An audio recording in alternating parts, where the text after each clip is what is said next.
And welcome to today's webinar, Verifying the Application for Energy Star Tenant Space Recognition. We'll be getting started in 3 minutes. As you are joining, just be sure to look at the upcoming webinars, slides, as well as making sure that if you're having any login or audio troubles, you are able to call in. We'll be getting started in just a few moments.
Hello, everyone, and thank you for joining us for today's webinar, Verifying the Application for Energy Star Tenant Space Recognition.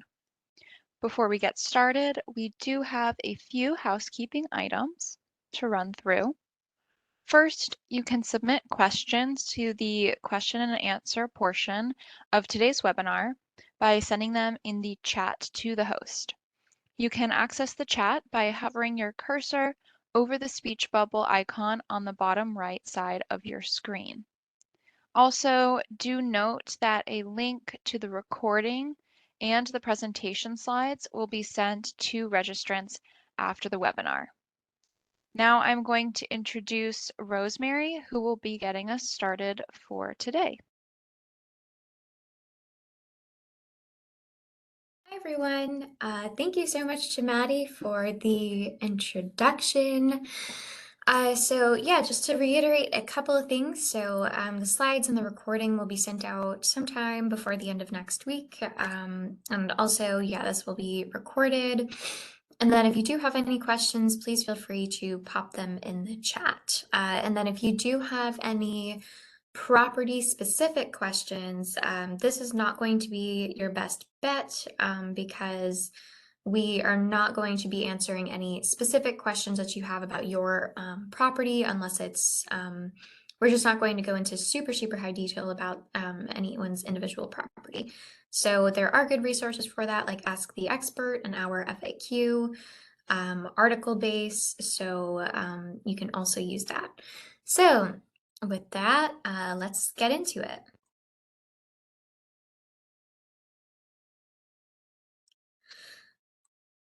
Oh, 1 second. All right, so first let's talk for a minute about what a tenant space is. So this is a new recognition program that was launched on October 13th, a couple years ago, and it allows commercial office tenants to earn Energy Star recognition for their leased office spaces. Efficient office spaces, of course, do lead to lower utility bills and lower energy use for the building as a whole, and that results in fewer greenhouse gas emissions. Once recognized, the tenant space will receive the decal that is shown here on this slide, and that can be affixed to the entrance of your space. To get to the point of recognition, though, a licensed professional needs to verify a tenant space application. If you are familiar with Energy Star certification for whole buildings, then you are already familiar with this process. This session will focus on the roles and responsibilities of the licensed professional, or LP, in the tenant space recognition process.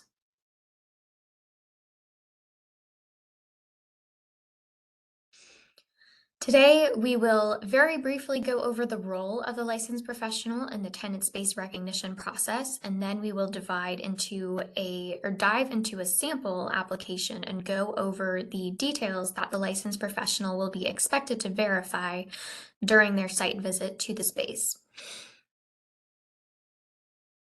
Oh, and then also, before we do get started, so like we said at the beginning, the PDF of the slides will be sent out, and then also be aware, so these slides do contain hyperlinks like the one on this slide that says here. So once you get these slides in your inbox, then you'll be able to click on those links and go to them directly. All right, so now let's talk about your role as the verifying licensed professional. The LP needs to be either a professional engineer or a registered architect, licensed in any US state or territory or Canadian province. They need to be in good standing with their licensing authority and need to have a working knowledge of energy use and metering in office spaces, as well as applicable licensure laws, professional ethics requirements, and regulations. More details on LP responsibilities can be found in the Energy Star Tenant Space Guide for licensed professionals, and you can find that on our website. The bottom line here is that EPA counts on the expertise and professional judgment of the LPs to ensure that information on the application is accurate, which helps maintain program integrity and value. As the LP, your primary role is to visit the tenant space or to at least remotely supervise a designated representative who conducts the site visit in your place, and to use your expertise as an engineer or architect to verify that all information reported on the application is accurate. The site visit needs to take place within 6 months prior to the application submission. In addition to walking the tenant space and confirming eligibility, metering, lighting, and equipment, you will need to verify information about the base building, where the space is located, as well as the space's information. We'll get into the details of all this in the following slides. Also, do know that EPA acknowledges that site visits may be a little bit different at the moment due to COVID-19, and then also, all the following things because of COVID-19. So for those of you who are familiar with Energy Star certification for whole buildings, those applications require measurements to verify adequate indoor environmental quality. So the site visits can only be conducted when the building is occupied by at least some workers, so that the measurements can confirm whether whole building systems can handle the full CO2 and thermal loads of occupancy. For tenant space, indoor environmental quality measurements are not required most of the time, but tenants will not have full control over the HVAC systems that would determine IEQ compliance. So the tenant space recognition does not hold tenants responsible for that. For that reason, it is fine for site visits for tenant spaces to take place when the space is vacant, which may be the case for a lot of tenant spaces at the moment. Um, and as long as the required metering is in place, lighting is installed, and the space is fit out and ready for tenant occupancy, then the space can still be eligible for recognition. Now that we know a little bit more about who can act as the LP, let's talk about what they will be expected to do in that role and during the site visit. As discussed, your primary role as the LP is to verify the application's information by conducting an in-person site visit. You can also use documentation or discussion with the tenant to verify certain details, but most of what you're verifying will be confirmed during the site visit. There will be some technical details to verify later on in the process, but the first thing to check is the basic information listed on the first page of the application, such as the name of the space, its property type, which again for tenant spaces needs to be office, as well as the space's gross floor area, building address, and contact information. Once basic information has been confirmed, you'll need to confirm the space's eligibility to apply for tenant space recognition. So we'll now go into those eligibility details. On the application, the LP and the tenant will both need to confirm that the property operates solely as office space, that it represents all of the tenant's usable square footage leased in the building, and that it is located in the United States. The tenant will also need to confirm that they are willing and able to share energy data and other information with their landlord upon request. But since that's between the landlord and the tenant, the LP does not need to verify that information. So let's go by these criteria one by one.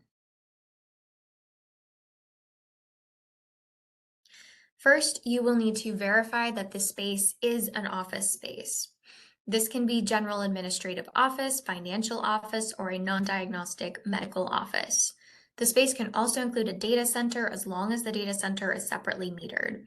What this amounts to in Portfolio Manager is that your EPA calculated property type must be either office or financial office. This is the property type that's based on the individual property uses you've entered in your details tab. As the LP, it is your job to make sure that this classification aligns with reality. For example, by making sure that the space in question does not include warehouse space, retail store space, or any other significant non-office gross floor area.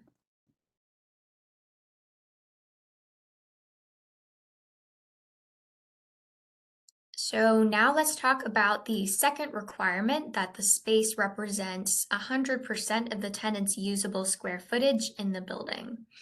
A tenant space for purposes of Energy Star recognition should include all of the office space that a single tenant occupies within a building, whether that space is contiguous or not. This might just be a single suite or floor, or it might be multiple suites or floors. As the licensed professional, you will need to verify that this is the case. The examples shown in this graphic illustrate a few different situations. So there's Sunshine Consulting that is in yellow, and that one occupies 3 different suites, all of which should be included in their tenant space. And then the same is true of Blue Ocean Media, which is in the dark blue. Their 2 suites are non-contiguous and separated by that red area or brown area, depending on your screen. But still both should be included in their tenant space. And then lastly, for the turquoise space, those 2 spaces occupy 2 different floors. But even though those floors are non-contiguous, all of the space that they occupy in the building should be included in their tenant space.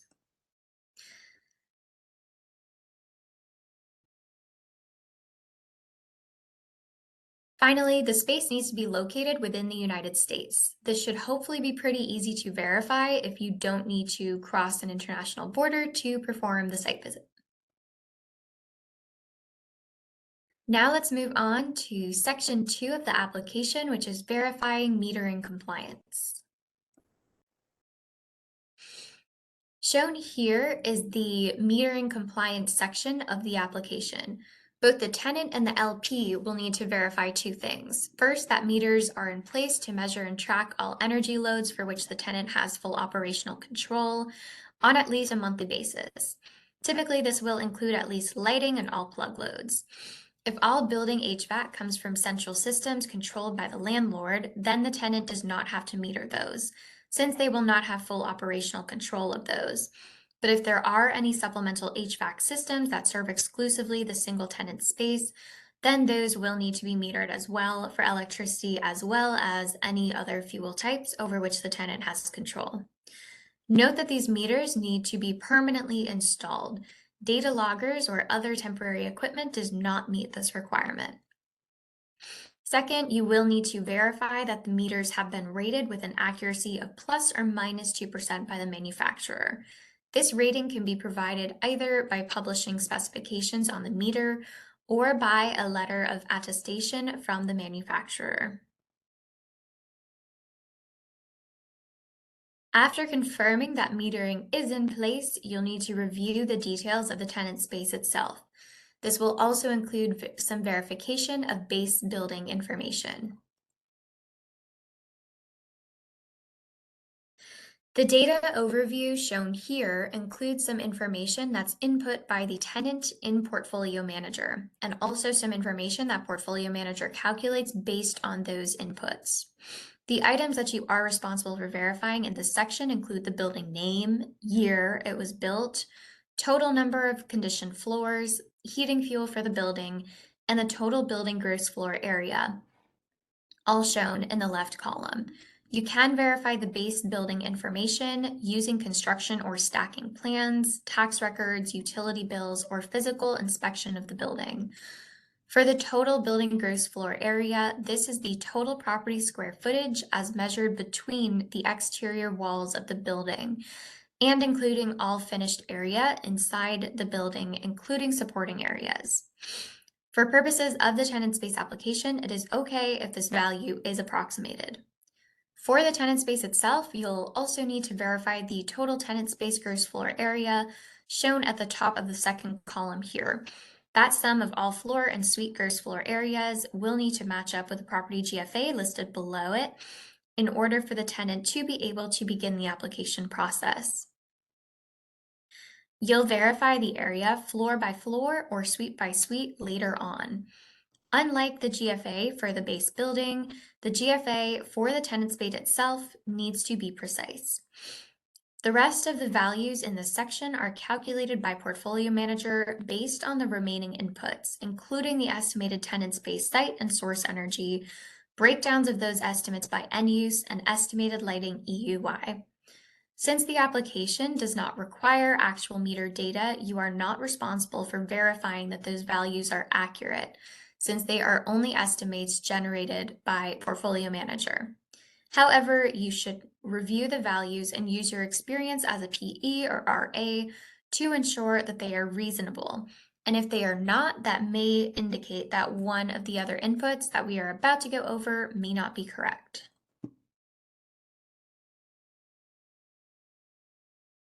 The next section asks you to verify some basic characteristics of the tenant floor or suite.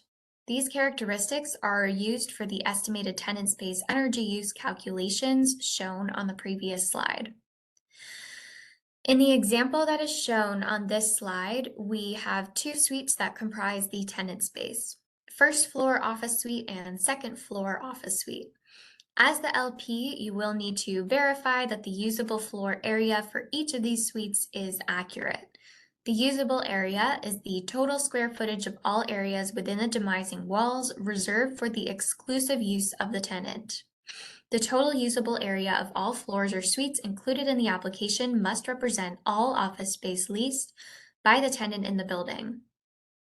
For tenant suites encompassing an entire floor, the usable floor area should include the building's core and common areas located on that floor, such as hallways and restrooms. You will also need to confirm with the tenant the number of weekly operating hours. This is the number of hours when the majority of workers are present in the space. So be sure to verify with the tenant that this is not another number like the HVAC runtime hours. You should also verify the number of workers on the main shift for each floor or suite. If there are multiple shifts of workers, such as for a call center or other 24/7 operation, only the number of workers on the primary or largest shift should be counted. That is, the number of workers that are in the space at one time. So an example of that is that if there are 3 shifts of 60 workers each, then the value should be 60 and not 180. As the LP, you will also need to verify that thermostat setback conditions are correct as reported for nights and weekends, as well as the orientation of exterior exposure for each floor or suite. The examples shown here only have one orientation each, but that's not always going to be the case. For example, if a tenant leases an entire floor, then that floor should be listed with north, south, east, and west exterior exposure. Finally, you will need to verify that the glazing percentage for the suite's exterior walls is accurate.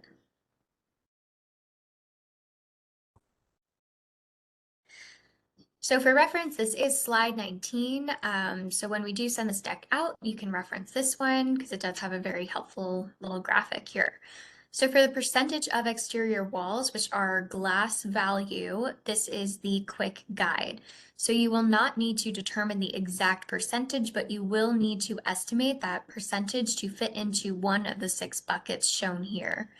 And remember that this does apply to the exterior walls only.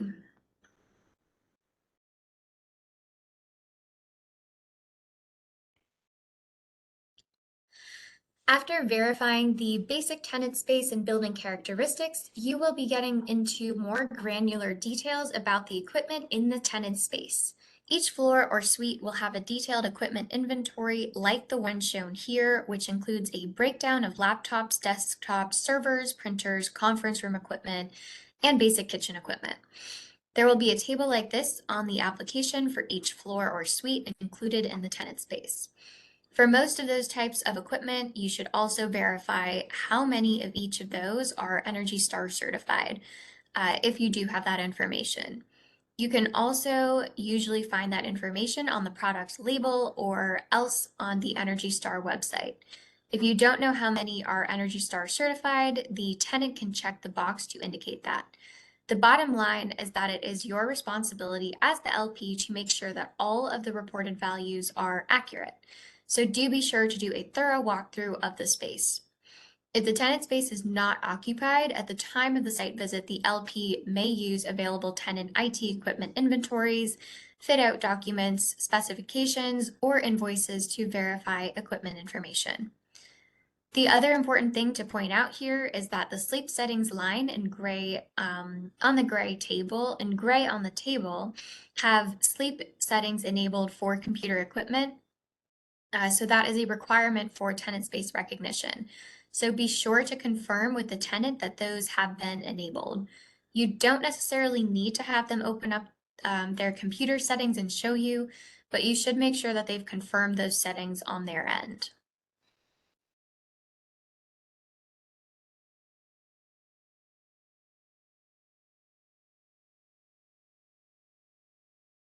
After verifying equipment counts and settings are accurate, the last piece of technical information that you will need to verify is the lighting.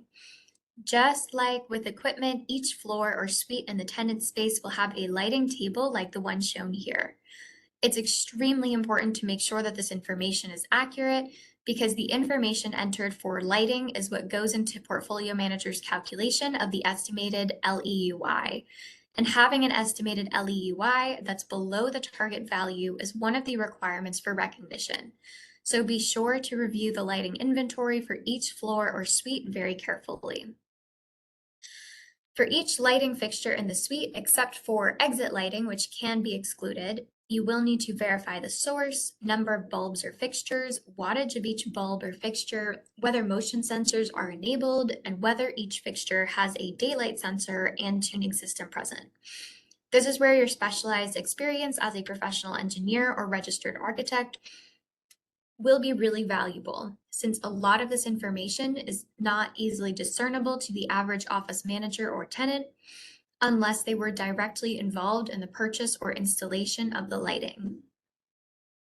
It may be helpful to review recent purchase invoices, as built tenant fit out drawings, retrofit documents, contracts that detail lighting installation measures, and or lead documentation, if applicable, to support observations made during the site visit and walkthrough of the tenant space. For offices with the similar lighting specifications throughout, the LP may use a combination of these resources and sampling to verify lighting information. It is worth noting at this point that before submitting the final application to EPA, the applicant will need to upload a written procurement policy that includes language specifying that the tenant space will procure Energy Star certified equipment when available and whenever possible.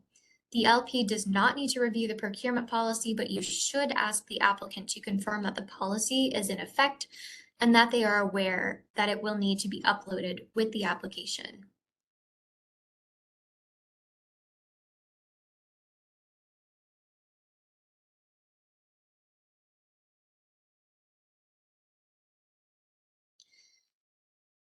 All right, and that covers everything that you will need to verify during your site visit and discussions with the tenant. So to quickly review, you will be verifying basic eligibility criteria for the tenant space to earn recognition, including verifying that the space consists of all usable office space leased by that single tenant within the building. You'll need to verify that meters are in place to measure all loads controlled by the tenant, rated accurate to within 2%. You'll need to verify some basic information about the base building and the tenant space itself, things like area, number of floors, heating fuel, workers, hours, and envelope information, along with full equipment and lighting inventories. Note that if you find any of this information to be incorrect on the application, you should inform the tenant and work with them to make updates to their tenant space property within Portfolio Manager. Once they have made the necessary corrections within the module, they will be able to generate a new application, which you should then re-verify to make sure that all changes are made correctly.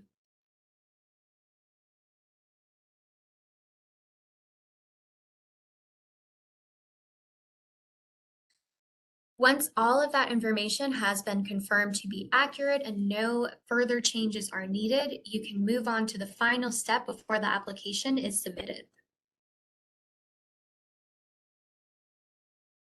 In this section, you will indicate the name of the person who performed the site visit, as well as the date it was performed.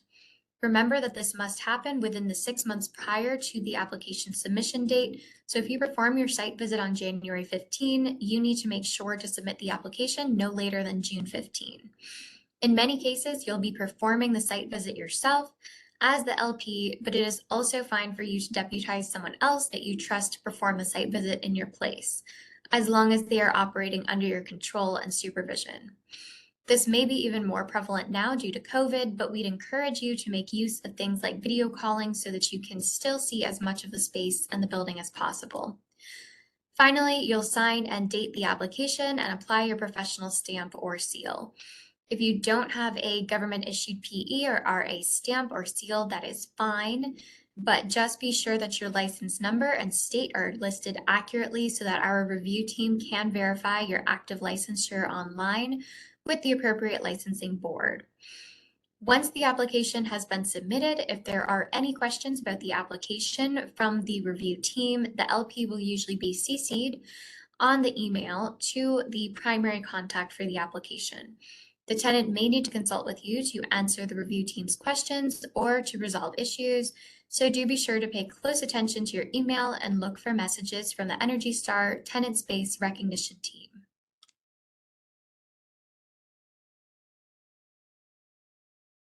And we also do have a link here where you can click on it and view all of the spaces that have earned tenant space recognition.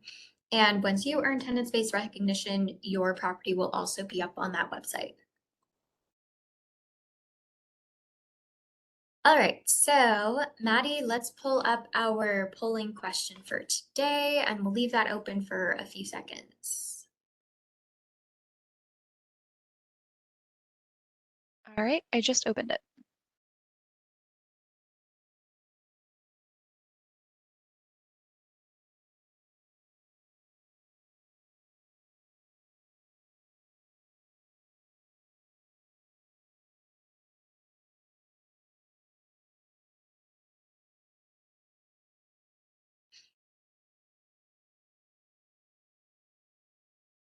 All right. We can actually close that down because it looks like, um, yeah, so we can close that down, then go after over the results afterwards. All right.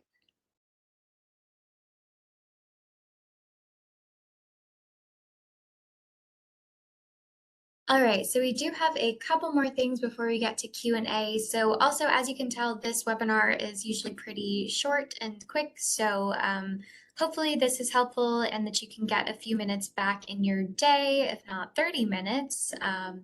So hopefully it's going to be helpful, but also there is now an LP finder, so that can be really useful for folks, especially for tenant space.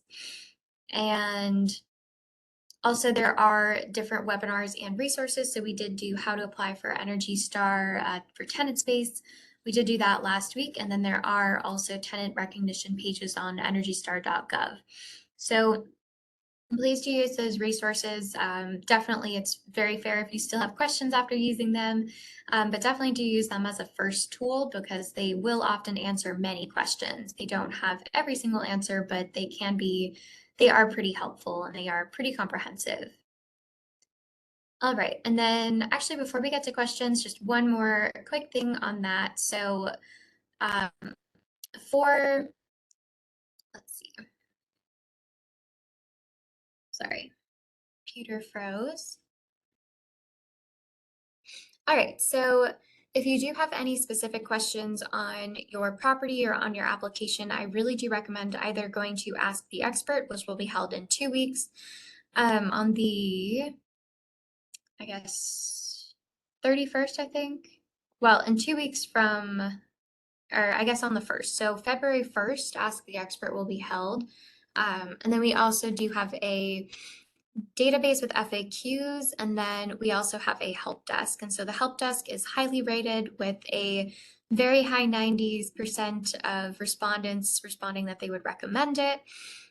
So it's definitely a great tool, and the folks on the other end of it who work for Energy Star, they will be able to respond to you usually within 24 hours, 24 business hours, but often it's more like 4 or 5 business hours. So you can get your answers really quickly from them.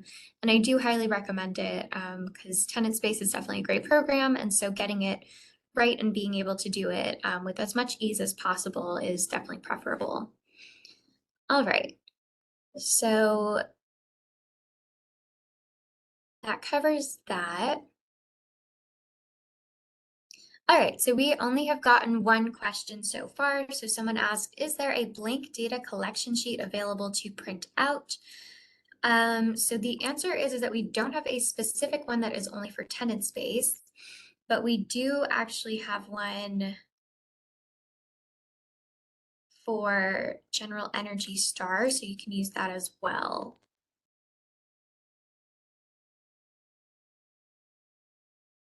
Let me put that in the chat.